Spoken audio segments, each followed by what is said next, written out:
దేశంలోనే అతిపెద్ద ఏకశిలా వినాయక విగ్రహం గణేష్ నవరాత్రులు జరుగుతున్న ఈ సమయంలో ఈ అతిపెద్ద వినాయకుడి దగ్గర కోలాహలం మామూలుగా ఉండదు అనుకుంటారంతా. కానీ అక్కడ అంత సీన్ లేదు. ఐశ్వర్య గణపతిగా పేరున్న ఆ వినాయకుడికి కనీసం నిలువ నీడ కూడా లేదు. ఈ దుస్థితి ఎక్కడో తెలుసుకోవాలనుందా? కనీసం ఆయన నిత్య పూజలు కూడా అందుకోవటం లేదు. ఎందుకో చూద్దాం ఈ స్టోరీలో. వినాయక చవితి వచ్చిందంటే చాలు విభిన్నమైన రూపాల్లో గణనాథులను తెచ్చి మండపాల్లో ప్రతిష్ఠిస్తారు. 9 రోజుల పాటు భక్తి శ్రద్ధలతో నిత్య పూజలు చేస్తారు. ప్రతి గల్లీలో ఇలాంటి దృశ్యాలు మనకు కనిపిస్తూనే ఉంటాయి. ఇక గణేష్ మండపాల దగ్గర జరిగే కోలాహలం గురించి ఎంత చెప్పినా తక్కువే. ఓవైపు భక్తి పాటలు, మరోపక్క మంత్రోచ్చరణలు, పిల్ల పెద్దల సందడి, ఆ దృశ్యాలను వర్ణించడం కష్టం. నవరాత్రులను అంగరంగ వైభవంగా నిర్వహిస్తుంటారు. అంతటి భక్తి పారవస్యం కలిగిన గణపయ్యను మాత్రం ఒకచోట ఎవ్వరూ పట్టించుకోవడం లేదు. ఆయన అలాంటి గణపయ్య కాదు, దేశంలోనే అతిపెద్ద ఏకశిలా గణపయ్య. అంత భారీ గణేశునికి పాపం నిలవ నీడ కూడా లేదు. నాగర్ కర్నూలు జిల్లా తిమ్మాజిపేట మండలంలోని ఆవంచ గ్రామంలో ఈ భారీ వినాయకుడు కొలువుదీరి ఉన్నాడు.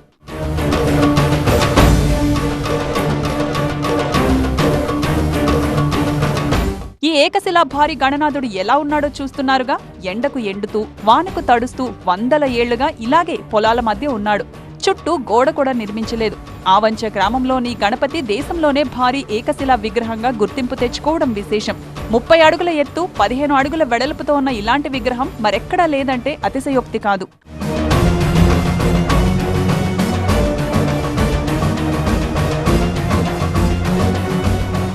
అరుదైన ఈ ఏకశిలా విగ్రహం 11వ శతాబ్దం నాటిదని చరిత్ర చెబుతున్నది. గుల్బర్గా రాజధానిగా పాలించిన పశ్చిమ చాళుక్య రాజు అయిన తైలంపుడు ఈ విగ్రహాన్ని ఏర్పాటు చేయించాడని చెబుతారు. ఆవంచ గ్రామంలో ఉన్న ఏకశిలను అందమైన వినాయకుడి విగ్రహంగా మలచడానికి ప్రత్యేకంగా శిల్పిని నియమించినట్లు చరిత్రలో పేర్కొన్నారు. అయితే అనుకోకుండా తైలంపుడి తల్లి అనారోగ్యం బారిన పడటంతో ఆలయ నిర్మాణ పనులు అర్ధాంతరంగా ఆగిపోయాయట. దాదాపు 9 నుంచి 1100 సంవత్సరాల క్రితం పశ్చిమ చాళుక్యుల రాజ్యంలో ఈ ఏకశిల గణపతిని ఒక శిల్పి చెక్కడం జరిగిందని చెప్పేసి ఓ చరిత్ర. ఆ తర్వాత ఎన్నో సంవత్సరాల నుంచి స్వామి ఇక్కడే ధూప దీప నైవేద్యాలకు నోచుకోకుండా నిరాదరణకు గురి కావడం జరిగింది. 15 సంవత్సరాల క్రితం మన ప్రింట్ మీడియా ద్వారా, ఆ తర్వాత మీడియా ద్వారా ప్రాచుర్యంలోకి రావడం జరిగింది. కొన్నేళ్ల క్రితం వెలుగులోకి వచ్చిన ఈ మహాగణపతి విగ్రహానికి మంచి ఆలయం నిర్మించాలని గ్రామస్తులు భావించారు. అయితే ప్రభుత్వానికి ఎన్ని మార్లు విన్నపాలు చేసుకున్నా పట్టించుకున్న పాపాన పోలేదని వారు ఆవేదన వ్యక్తం చేస్తున్నారు. తెలంగాణ ఉద్యమ సమయంలో ఇక్కడికి వచ్చిన కేసీఆర్ కూడా తెలంగాణ కళ సాకారమైతే ఆలయం కట్టిస్తానని మాట ఇచ్చి ఏమార్చాడని స్థానికులు చెబుతున్నారు.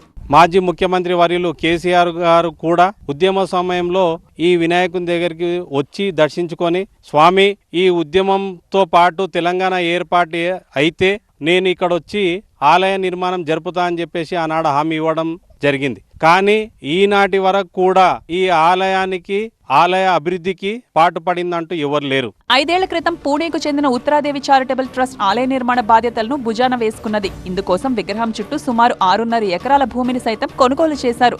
కానీ ఏళ్లు గడుస్తున్న ఆలయ నిర్మాణం దిశగా ఒక్క అడుగు కూడా ముందుకు పడలేదు. కొన్నాళ్ల క్రితం మైసూరుకు చెందిన వేద పండితులు ప్రత్యేక పూజలు చేసి ఈ భారీ గణనాథుడికి ఐశ్వర్య గణపతిగా నామకరణం చేసి వెళ్లారు. పక్కల మరిజనార్దన్ రెడ్డి గారు ఉన్నారు, ఆమంచ లక్ష్మారెడ్డి గారు ఉన్నారు. ఇద్దరు జోడేటల్లాగా మంచి డెవలప్మెంట్ చేస్తారనుకున్నాం కానీ కాలేదు. ఇప్పుడున్న ప్రజెంట్ రేవంత్ రెడ్డి గారు, తర్వాత పర్యాటక శాఖ మంత్రి జూపల్లి కృష్ణారావు గారు చొరవ తీసుకొని ఈ ట్రస్ట్ వాళ్ళతో మాట్లాడి ఈ భూసేకరణ గానీ ఏదన్నా గానీ చేసి కొద్దిగా డెవలప్మెంట్ చేస్తే మా తెలంగాణలో ఐశ్వర్య గణపతి అంటే అంత అదవుతుంది. ఉమ్మడి ఆంధ్రప్రదేశ్లో మన కాణిపాకం ఏ విధంగానో మన ఐశ్వర్య గణపతి అట్లయితుందని కోరుకుంటున్నాం. కేవలం వినాయక చవితి నవరాత్రుల్లో మాత్రమే ఆవంచ గణపతికి ధూపదీప నైవేద్యాలు అందుతున్నాయి. ఆ తర్వాత మళ్లీ వినాయక చవితి వచ్చే వరకు ఐశ్వర్య గణపతిని ఒంటరిగా వదిలేస్తున్నారు. ప్రతి ఏటా వినాయక నవరాత్రులకు మాత్రం భక్తులు పెద్ద సంఖ్యలో తరలి వచ్చి పూజలు నిర్వహిస్తారు. దేశంలోనే ఎంతో విశిష్టత కలిగిన ఏకశిల గణనాథుడిని అటు ట్రస్ట్ ఇటు ప్రభుత్వం పట్టించుకోకపోవడంపై స్థానికులు విచారం వ్యక్తం చేస్తున్నారు. ఆలయ నిర్మాణం విషయంలో ప్రభుత్వం జోక్యం చేసుకోవాలని కోరుతున్నారు.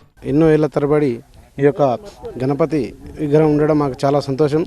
ఈ యొక్క గణపతి దగ్గర ఉత్తరాదేవి చారిటబుల్ ట్రస్ట్ వాళ్ళు భూమి కొనుగోలు చేయడం జరిగింది. కొనుగోలు చేసి ఈ యొక్క గుడి నిర్మాణం చేపడతామన్నారు. ఇది వరకు గుడి నిర్మాణం జరగడం లేదు. అదేవిధంగా వాళ్ళు ప్రతి ఒక్క సంకట చతుర్దశికి వచ్చి ఈ యొక్క పూజలు జరిపిపోతారు. పూజలు జరిపిపోవడం కాడికే కానీ ఈ యొక్క గుడి నిర్మాణం చేపడతలేరు. ఆవంచలో అద్భుతమైన ఆలయాన్ని నిర్మిస్తే అరుదైన ఈ ఏకశిలా విగ్రహాన్ని చూడటానికి ఎన్నో ప్రాంతాల నుంచి భక్తులు తరలి వస్తారు. భక్తి ప్రాచుర్యానికి పర్యాటకానికి ఎంతో అవకాశం ఉన్నది. అవసరమైన సౌకర్యాలు కల్పిస్తే ఈ ప్రాంతం మరో కాణిపాకమైనా ఆశ్చర్యపోనక్కర్లేదని స్థానికులు భావిస్తున్నారు. ప్రతి ఏడు వినాయక చవితి వస్తోంది వెళ్తోంది. అవంచలోని ఈ ఐశ్వర్య గణపతి మాత్రం ఎండకు ఎండుతూ వానకు తడుస్తూ నిత్య పూజలకు నోచుకోవడం లేదు. ఆలయం నిర్మిస్తామన్న ఉత్తరాదేవి ట్రస్టు అడ్రస్ లేకుండా పోయింది. ఇప్పటికైనా రాష్ట్ర ప్రభుత్వం జోక్యం చేసుకొని ఈ ఆలయాన్ని నిర్మిస్తే పర్యాటకంగా ఆధ్యాత్మిక క్షేత్రంగా ఎంతో డెవలప్ చెందుతుందని స్థానికులు చెబుతా ఉన్నారు. కెమెరామెన్ అంజితో శివకుమార్, TV9 మహబూబ్నగర్ జిల్లా నుంచి.